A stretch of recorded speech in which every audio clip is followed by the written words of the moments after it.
you live? I live on Maple Street, said Peter. Oh, I know where that is, said the policeman. And he really did, because policemen know where all the streets are.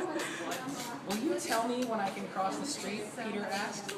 Yes, said the friendly policeman, but first you must wait until the cars and trucks go by.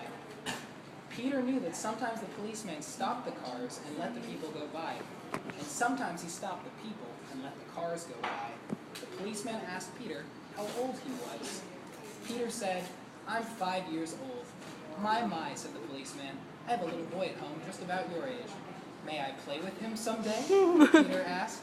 Of course you may, said the policeman.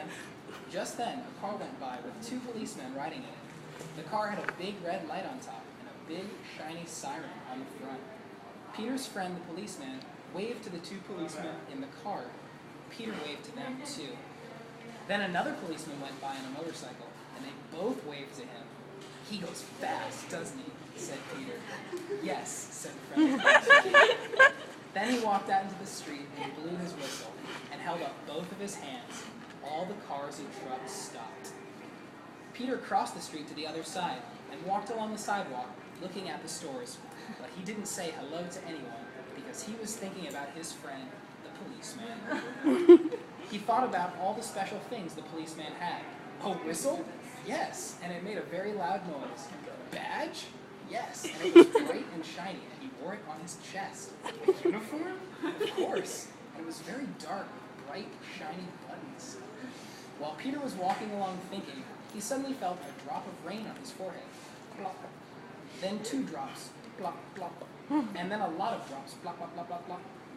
Then Peter remembered that his mother was at the grocery store. Peter turned around and started to walk back, because he knew his mother would be worried about him.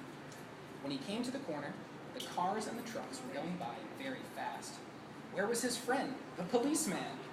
Peter looked up and down the street, but the policeman wasn't there. The raindrops were coming down very fast, and Peter could feel them dripping down his forehead, and he could feel them dripping down the back of his neck, and he could feel them on his hands.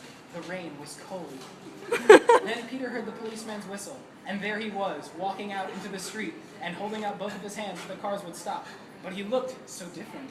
He had a raincoat on, a big black shiny raincoat. The policeman came over and took Peter by the hand, and they walked across the street together. There on the other side was Peter's mother. The rain didn't feel cold anymore. Goodbye, Mr. Policeman, said Peter, and thank you very much.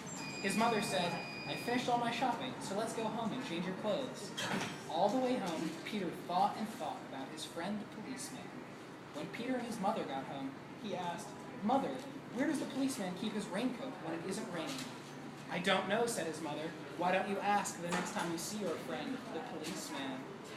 Your friend, the policeman. Yay!